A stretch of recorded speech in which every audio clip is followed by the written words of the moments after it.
नमस्कार, देश की बात में हाजिर है। किसान आंदोलन आज 72वें दिन भी जारी है। सिंघू, टीकरी और गाजीपुर में किसान जमे हुए हैं। किसान कल चक्का जाम की तैयारी कर रहे हैं, लेकिन दिल्ली, उत्तर प्रदेश और उत्तराखंड में कहा जा रहा है ये लागू नहीं होगा। दोपहर 12 से 3 बजे तक देश भर में हाईवे बंद करेंगे किसान। साथ ही अब महापंचायतों की संख्या भी बढ़ रही है। आज हरियाणा के सिरसा और उत्तर प्रदेश के शामली में महापंचायत हुई। शामली में तो धारा 144 लागू होने के बावजूद बड़ी संख्या में लोग इस पंचायत में पहुंचे।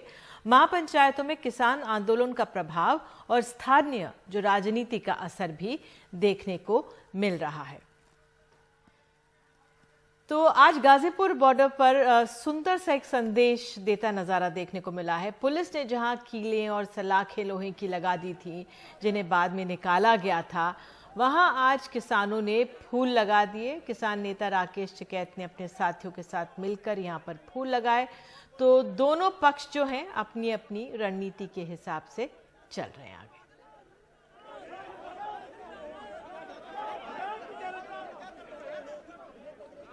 तो 26 जनवरी के दिन ट्रैक्टर परेड में हुई हिंसा के बाद किसानों को सतर्कता से आंदोलन को आगे बढ़ाना है।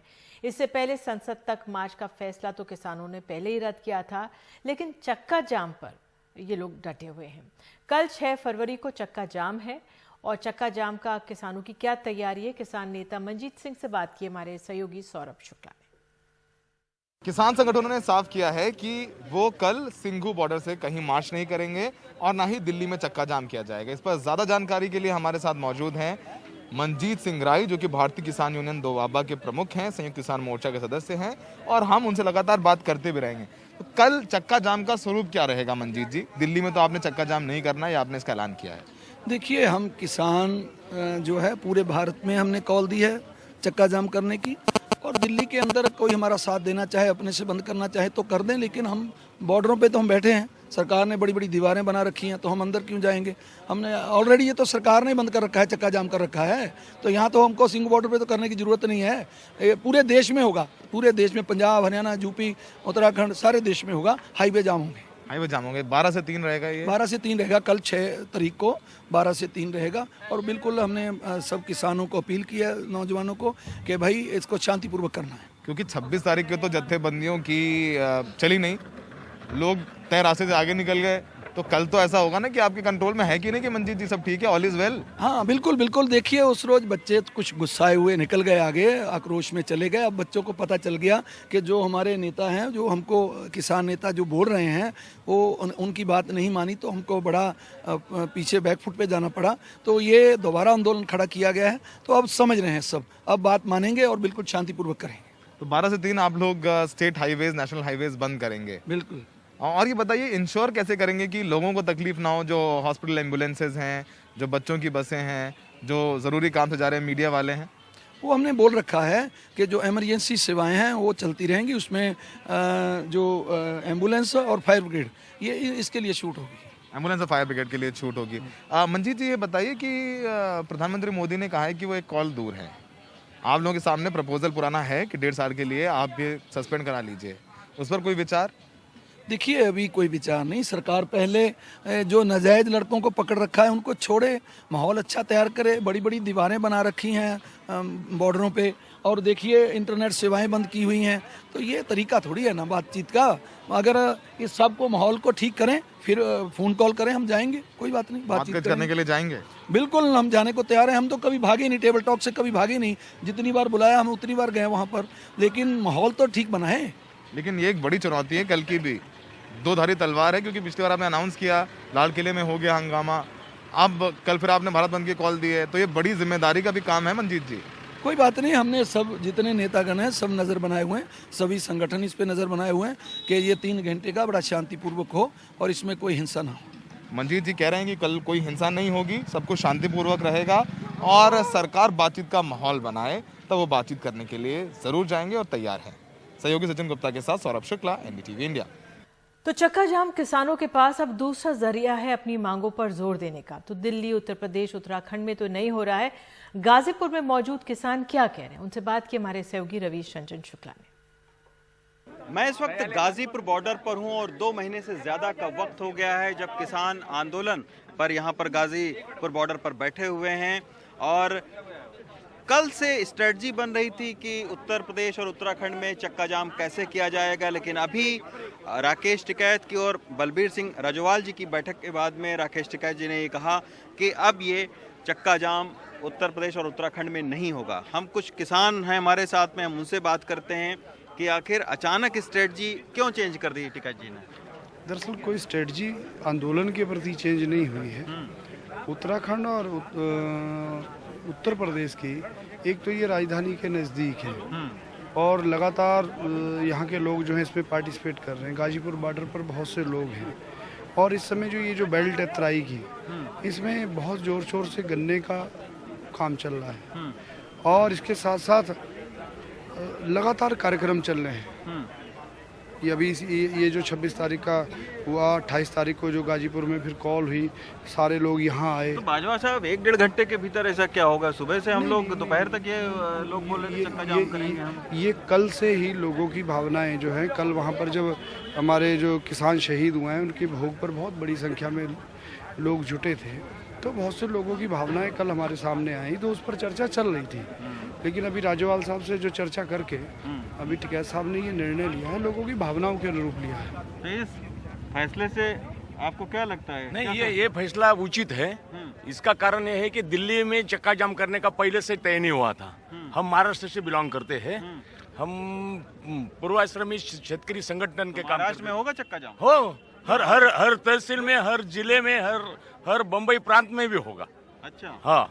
तो महाराष्ट्र के किसान है वो कह रहे महाराष्ट्र में चक्का जाम होगा। आप उत्तर प्रदेश के? हरियाणा से जी। हरियाणा से। हरियाणा में चक्का जाम का क्या है स्थिति? हरियाणा में चक्का जाम रहेगा और जब तक सरकार से बातचीत नहीं करेंगे, जब तक हमारे जो भी भाई या किसान भाई अंदर बाहर नहीं आएंगे। अच्छा, हाँ जी। और ये सारे लोग, आप लोग हरियाणा से ही हैं? नहीं, ओ, महाराष्ट्र से हैं आप, हरियाणा से हैं। पंजाब में भी चक्का जाम होगा? हाँ बिल्कुल, चक्का जाम होगा। अच्छा, 3 घंटे का समय दिया है। हाँ। 12 से 3 बजे तक का हाँ। पूरा चक्का जाम है। हाँ। अभी फोन पे बात करी थी। हाँ। मैं ऑल इंडिया जाट महासभा का सीनियर वाइस प्रेसिडेंट हूँ ऑल इंडिया का। अच्छा, 9 स्टेटों में हमने रिजर्वेशन लिया है पहले, और चक्का जाम रहेगा जब तक सरकार नहीं मानती, जब तक सरकार के आंखें और कान नहीं खुलते तब तक ये आंदोलन जारी रहेगा। तो निश्चित तौर पर महाराष्ट्र, हरियाणा और पंजाब के जो किसान थे उनका कहना है कि चक्का जाम होगा।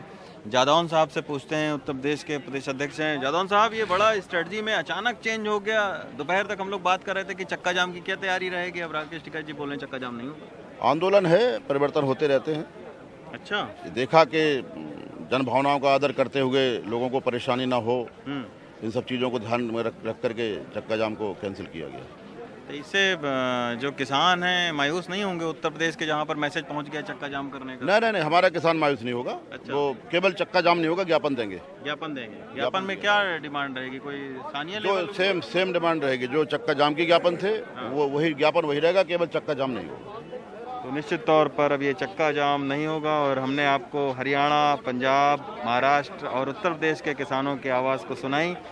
आंदोलन में इनका कहना है कि कभी कभार इस तरीके के फैसले लेने पड़ते हैं, लेकिन राकेश टिकैत का साफ तौर पर कहना है कि जिस तरीके से गन्ने की कटाई चल रही है और लगातार चल रहे आंदोलन से किसान थका हुआ है, तो उसको रेस्ट करने के लिए हम चक्का जाम नहीं कर रहे हैं। एन रवि के साथ रवीश रंजन शुक्ला, एनडीटीवी इंडिया। तो संसद में भी कृषि कानूनों का मुद्दा आज गूंजा है। कृषि मंत्री ने कहा है कि विपक्ष बताए कि कानून में काला क्या है। उन्होंने कांग्रेस पर खून की खेती का आरोप लगाया। तो कृषि मंत्री से बात की हमारे सहयोगी अखिलेश शर्मा ने। किसानों का आंदोलन लगातार जारी। हमारे साथ केंद्रीय कृषि मंत्री नरेंद्र सिंह तोमर बातचीत करने के लिए मौजूद हैं। तोमर साहब, कोई गतिरोध सुलझने के आसार अभी फिलहाल दिख नहीं रहे, एक के बाद एक महापंचायत किसान कर रहे हैं। मुझे लगता है कि किसान यूनियन के साथ हमारा वार्तालाप काफ़ी दिन तक चला था और किसान यूनियन के पास सरकार के प्रस्ताव अभी हैं और वो आपस में चर्चा कर रहे हैं। कुछ ही समय बाद ऐसी परिस्थिति खड़ी होगी जब उनका प्रस्ताव आएगा जिनका हमको इंतज़ार है, और उस परिस्थिति में सरकार चर्चा करेगी और किसान यूनियन और सरकार दोनों मिलकर समाधान का रास्ता खोज लेंगे, ऐसी मुझे पूरी आशा है। प्रधानमंत्री जी सोमवार को राज्यसभा में जवाब देने वाले हैं। आपको लगता है कि प्रधानमंत्री जो पहले भी अपील कर चुके हैं उसका रिस्पॉन्ड किसानों को करना चाहिए? नहीं, स्वाभाविक रूप से प्रधानमंत्री नरेंद्र मोदी जी और उनकी पूरी सरकार गांव गरीब किसान के प्रति प्रतिबद्ध है और पिछले 6 वर्षों में खेती और किसानी और किसान की आमदनी दोगुनी करने के लिए जो प्रयत्न हुए हैं वो पहले कभी भी नहीं हुए। सर, आज आपने जो खून की खेती वाला बयान दिया है राज्यसभा में, उसको लेकर के काफ़ी तीखी प्रतिक्रिया कांग्रेस पार्टी की ओर से हुई है। दिग्विजय सिंह ने कहा है कि हम तो खून की खेती नहीं करते, बीजेपी वाले करते हैं, गोधरा में किया था। मैं समझता हूँ कि इसमें किसी को उत्तेजित होने की आवश्यकता नहीं है और मैंने भी उत्तेजना में ये नहीं कहा। खड़गे साहब कांग्रेस पार्टी के वरिष्ठ नेता हैं, मैं बोल रहा था वो इंटरप्ट कर रहे थे और उस समय उन्होंने वो दस्तावेज लहराया जिसका शीर्षक खून से खेती, जिसको कांग्रेस पार्टी ने अधिकृत रूप से जवाबदेही के साथ जारी किया। मैं समझता हूँ इस प्रकार की उत्तेजना कांग्रेस को भी किसी दस्तावेज के माध्यम से नहीं करना चाहिए। तो मैंने उस समय ज़रूर प्रतिक्रिया व्यक्त की कि हमने अभी तक सुना था कि खेती पानी से होती है, लेकिन कांग्रेस खून से खेती करती है ये देखने में आया, लेकिन भारतीय जनता पार्टी खून से खेती नहीं करती। धन्यवाद। तो तोमर साहब कह रहे हैं कि खून की खेती वाला जो उनका बयान था वो दरअसल कांग्रेस का जो दस्तावेज था उसी के आधार पर उन्होंने दिया था। संसद भवन से अखिलेश शर्मा, एनडीटीवी इंडिया। तो आइए आगे बढ़ते हैं और अब एक अनोखी तस्वीर इन कृषि कानूनों के विरोध प्रदर्शन में देखने को मिल रही है, वो है महापंचायतें। तो उत्तर प्रदेश के शामली में सरकार की इजाजत के बगैर किसानों की महापंचायत हुई। प्रशासन ने महापंचायत की जगह पर 3 अप्रैल तक बड़े स्तर पर लोगों के इकट्ठा होने की पाबंदी लगाई हुई है। महापंचायत का आयोजन करने वाले किसान संगठन भारतीय किसान यूनियन और राजनीतिक पार्टी जो है राष्ट्रीय लोक दल ने कहा कि प्रशासन की मंजूरी नहीं मिलने के बाद भी विवादित 3 कृषि कानूनों के खिलाफ बैठक होगी। तो आरएलडी की पूरे उत्तर प्रदेश में 5 से 18 फरवरी तक कई पंचायतों का आयोजन करने की योजना है और इसमें भारतीय किसान यूनियन भी उनके साथ है। तो आज ही एक तरह से मेरे सहयोगी आलोक पांडे को मैं सुन रही थी, उनका कहना था कि बड़ी संख्या में लोग इकट्ठा हो रहे हैं, किसान इकट्ठा हो रहे हैं। 8 से 10 हज़ार तक किसान इकट्ठा हो रहे हैं। और अब हम आपको सीधे हरियाणा लिए चलते हैं।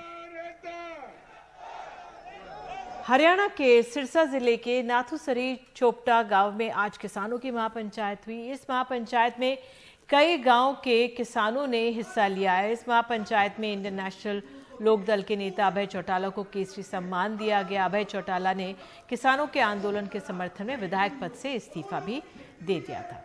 और इस पर अधिक जानकारी के लिए हमारे साथ हमारे सहयोगी मोहम्मद गजाली मौजूद हैं। गजाली, तो जो अब हम दिल्ली में, अब तक हम दिल्ली, सिंघू, टीकरी में जो किसानों का प्रदर्शन देख रहे हैं उसमें जो नेता हैं, राजनीतिक दलों के नेता आते हैं, उनको मंच नहीं दिया जाता। उनसे कहा जाता है आप आइए, समर्थन दीजिए, लेकिन साथ आकर चले जाइए। लेकिन जो महापंचायत है इसमें कृषि कानूनों का विरोध भी हो रहा है और साथ में जो स्थानीय राजनीति है वो भी, उसका भी फुट यहाँ पर देखने को मिल रहा है। आज जो ये सिरसा में हुआ है, क्या हुआ है यहाँ पर, जरा बताइए, जिसका क्या महत्व? जी देखिए जो सियासी पार्टियों या सियासी नुमाइंदे या लीडर्स को स्टेज पे ना आने की बात कही गई थी, वो आंदोलन के शुरुआती दिनों में थी, जिसपे अभी भी उनका वही लाइन है या मेंटेन किया है। जो किसान नेता हैं उनका कहना है कि नेता अगर आते हैं तो ऑडियंस में बैठें, स्टेज पे ना आए, ना स्टेज से संबोधन करें। आज जो किसान महापंचायत हुई है वो दरअसल सिरसा जिले के एलनाबाद जो असेंबली कॉन्स्टिट्यूएंसी है, जिसको अभय चौटाला आईएनएलडी के रिप्रेजेंट करते थे, वो रेजिग्नेशन देने के बाद आज उनके सम्मान में भी बुलाई गई थी कि उन्होंने किसानों के लिए इस्तीफा दे दिया है स्टेट असेंबली से। तो आसपास के गांव जो हैं, उस कॉन्स्टिट्यूएंसी के अंदर आने वाले गांव हैं, उन्होंने ये महापंचायत बुलाई थी और वहां पर कोई किसान लीडर नहीं था। अभय चौटाला मशहूर लीडर हैं, किसानों के लिए उन्होंने इस्तीफा दिया है, तो इसलिए उनको एक सम्मानित करने के लिए बुलाया गया था। उन्होंने अपने स्टेज से 2-3 महत्वपूर्ण बात कही। एक तो उन्होंने साफ साफ कहा कि बलबीर सिंह राजेवाल और राकेश टिकैत जो इस पूरे आंदोलन को चला रहे हैं दिल्ली में बैठकर या दिल्ली के बॉर्डर पर बैठ के, उनको सिरसा में भी बुलाया जाएगा और उनके सम्मान में या उनके नेतृत्व में एक महापंचायत की जाएगी।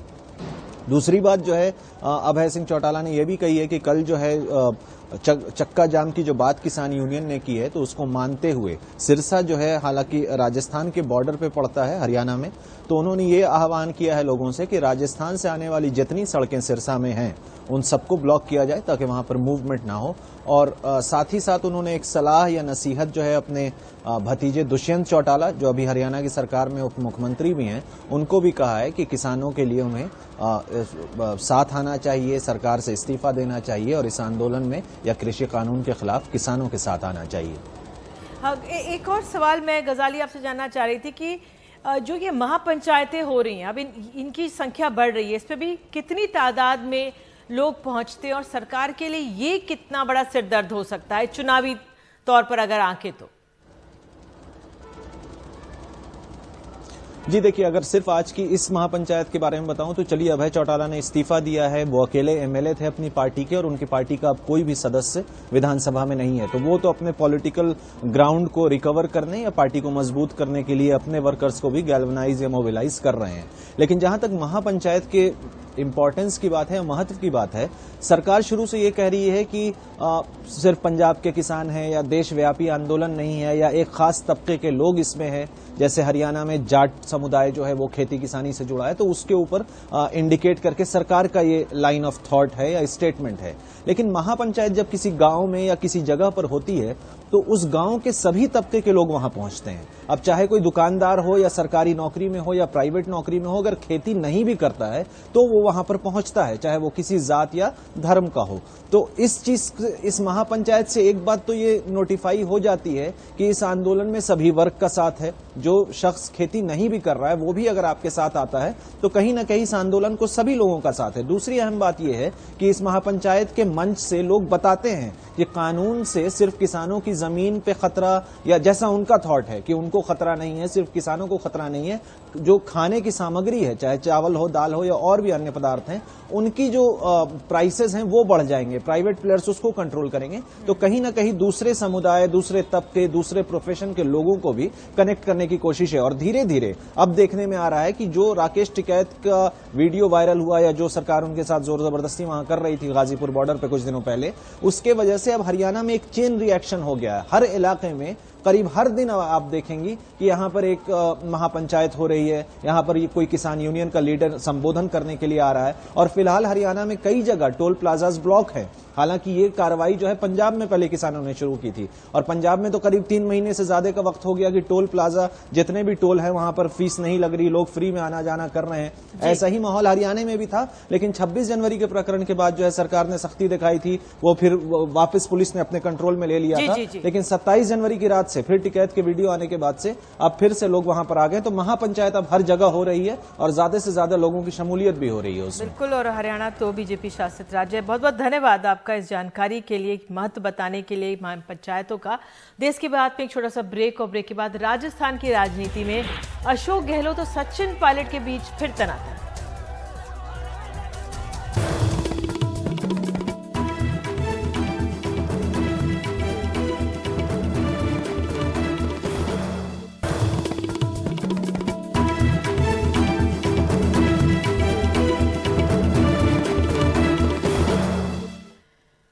तो राजस्थान में कांग्रेस का अंदरूनी संकट सुलझ नहीं रहा है। वायदे के अनुसार अशोक गहलोत को कैबिनेट में बदलाव करने थे, सचिन पायलट के समर्थकों को जगह देनी थी। उस बात को 6 महीने बीत चुके हैं, लेकिन अभी तक कुछ हुआ नहीं। अब सचिन पायलट अपनी खोई हुई राजनीतिक जमीन को दौसा में फिर से वापस लाने की जद्दोजहद में जुटे हैं। कृषि कानूनों और किसानों के मसले को वो उठा रहे हैं। उनसे बात की हमारी सहयोगी हर्षा कुमारी सिंह ने। राजस्थान में जो किसान आंदोलन है अब तक जो दिल्ली और शाहजहांपुर की सीमा है वहां तक सीमित है, लेकिन आज यहां दौसा में एक बहुत बड़ा किसान महापड़ाव हुआ है और जो दौसा है वो राजेश पायलट जी की कॉन्स्टिट्यूएंसी है। तो जाहिर है कि सचिन पायलट जी यहां आए हैं, लेकिन क्या आज राजनीतिक आगे क्या कदम रहेगा? हमने देखा है कि अभी तक जो किसान आंदोलन है वो दिल्ली और राजस्थान की बॉर्डर में है। अब लग रहा है कि दौसा एक केंद्र बन सकता है। देखिए, पिछले इतने महीनों से किसान अपनी बात को लेके धरना दे रहे हैं। दिल्ली के बॉर्डर पर जिस प्रकार का घटनाक्रम सामने आया और जो रवैया रहा केंद्र सरकार का, उसके विरोध में पूरे देश का किसान आंदोलित है। और हम सब ने कहा कि केंद्र सरकार को अपनी जिद छोड़कर इन दोनों कानूनों को वापस लेना चाहिए। इसको चलते ही आज यहाँ पर महापंचायत हुई है और हमने प्रस्ताव पारित किया है कि सरकार को एक तरह अपना जो अड़ियल रवैया है उसको बदलना पड़ेगा। और अभी जो किसानों पे केसेस किए गए, जो उनको डराने धमकाने के काम हो रहा है, उससे किसान आंदोलित है और उत्तेजित है। इसलिए आज हमने कहा कि ये महात्मा गांधी का देश है, शांति, अमन, प्रेम, भाईचारे से हम लोग सरकार पे दबाव बनाएंगे कि तीनों कानूनों को वापस ले। अगर किसानों के साथ जाति करेंगे उसका विरोध हम लोग करेंगे। Do you think this is somewhere, आपको लगता है कि एक राजनीतिक अवसर भी है आपके लिए? 6 महीने से आप ज़्यादा एक्टिव नहीं रहे हैं। देखिए, अभी कोई चुनाव है नहीं, हमारी सरकार राजस्थान में है, पंजाब में है, लेकिन हरियाणा में नहीं है। अलग अलग स्टेट्स में क्या परिस्थिति इम्पोर्टेंट नहीं है, लेकिन ये कानून देश के लिए बनाए हैं। एंड हमें लगता है कि केंद्र सरकार ने बिना कंसल्टेशंस के, बिना लोगों को कॉन्फ्रेंस में लिए इन कानूनों को पारित किया है। जल्दबाजी में किया, ज़बरदस्ती से किया। इसलिए तमाम विपक्ष की पार्टी हो, किसान संगठन हो, NGOs हो, सब लोग चाहते हैं कि सरकार सिर्फ वार्ता ना करे, इन तीनों कानूनों को वापस ले, और इसी मुद्दे को लेकर हम लोग आगे बढ़ रहे हैं। लेकिन राजस्थान में अब तक जो है ना, किसान आंदोलन ने ज़्यादा तूल नहीं पकड़ा है। वीर सिंह, नहीं, किसानों ने अपनी बात रखी है। हमारी सरकार ने कानून पारित किए विधानसभा के अंदर, ताकि तीनों केंद्र के सरकारों को कानून को निगेट करें। वो गवर्नर साहब ने पारित नहीं किया, अभी तक साइन नहीं किया है। तो गवर्नमेंट ने भी काम किया है, पार्टी भी लगातार सक्रिय हो रही है। हम सब मिलकर, हमारा उद्देश्य यही है कि किसानों की जीत हो।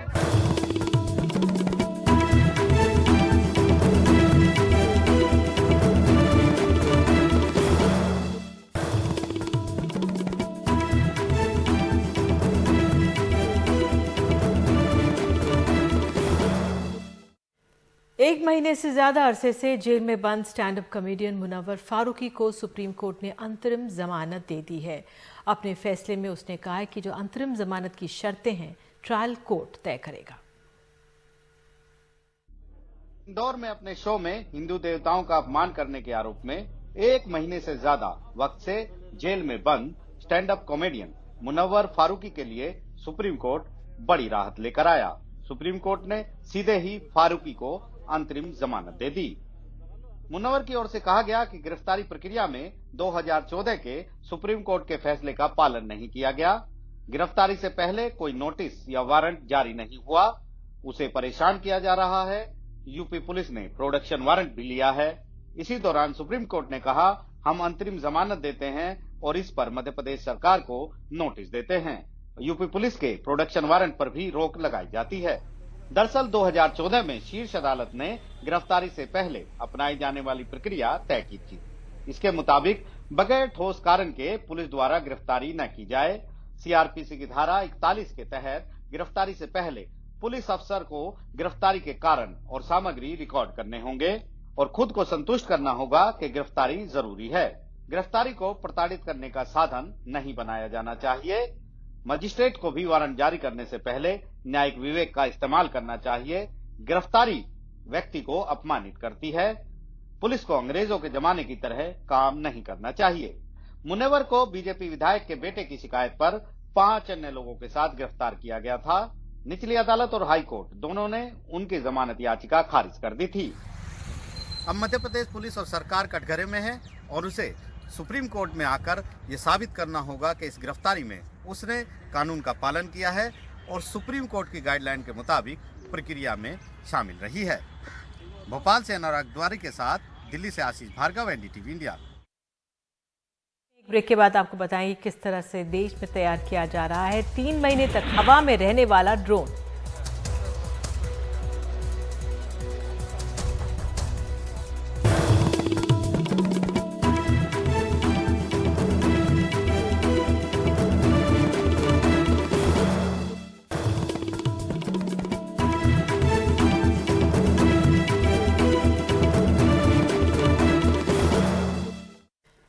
देश में एक ऐसा ड्रोन विकसित किया जा रहा है जो 3 महीने तक आसमान में रह सकता है, वो भी 70,000 फीट की ऊंचाई पर। और इसके साथ साथ ब्रह्मोस मिसाइल का नया वर्जन NG पर भी वायुसेना की नजर है। वायुसेना प्रमुख एयर चीफ मार्शल भदौरिया भी ब्रह्मोस के पवेलियन पहुंचे। स्यूडो सैटेलाइट यानी इन्फिनिटी UAV एक ऐसा टोही विमान जो लगभग इस UAV की तरह ही दिखेगा, लेकिन वो जमीन से 70,000 फुट की ऊंचाई से अपने लक्ष्य पर नजर रखेगा। जरूरत पड़ने पर इन्फिनिटी UAV लगातार 3 महीने तक उड़ता रह सकता है, क्योंकि इसे उपग्रह की तकनीक पर विकसित किया जा रहा है। Purpose is that 70,000 and it is going to control it. मकसद ये है कि 70,000 फुट ऊपर जाकर ये सारी जानकारी इकट्ठा करेगा और उस जानकारी को मदरशिप भेजेगा, जिसके जरिए बाकी यूएवी को नियंत्रण किया जाएगा। ब्रह्मोस एनजी भी एरो इंडिया में आकर्षण का केंद्र रहा। ब्रह्मोस का नया वर्जन एनजी खास होगा क्योंकि इसका वजन 1200 किलो होगा, जबकि पहले वाले ब्रह्मोस का वजन 2900 किलो तक है। यानी हल्के लड़ाकू विमानों के जरिए इसको नहीं दागा जा सकता। इस पैवेलियन में वायुसेना प्रमुख भदौरिया भी पहुंचे। ब्रह्मोस कैपेबिलिटी ऑलरेडी हम इंडक्ट कर चुके हैं Su-30 पे एंड हमारे लिए एक बहुत पोटेंट सिस्टम है। उसी को आगे डेवलप करने के लिए एक एनजी वेरिएंट ब्रह्मोस एयरस्पेस के साथ डेवलप हो रहा है एंड वो भी हमारी ताकत को और बढ़ाएगा एंड वो दूसरे प्लेटफॉर्म पे भी जा सकता है। ये हमारा आगे का प्लान है। ये जो अभी ब्रह्मोस मिसाइल है ये लगभग 20 साल पुराना डिज़ाइन है, तो जब हम नया डिज़ाइन करेंगे तो इसका वेट भी कम हो जाएगा, इसकी रेंज भी बढ़ जाएगी और इसमें नए नए मटेरियल, नई इलेक्ट्रॉनिक्स यूज़ करेंगे। तो ये मिसाइल जो रहेगी ये लगभग नई जनरेशन की, इसीलिए हमने इसका नाम भी ब्रह्मोस एनजी दिया हुआ है। ब्रह्मोस सटीक है और इसकी प्रामाणिकता पर कभी सवाल नहीं उठे। ऐसे में ब्रह्मोस का नया वेरिएंट लड़ाकू जहाज़ों के लक्ष्यों को भेदने की क्षमता को नया आयाम देगा।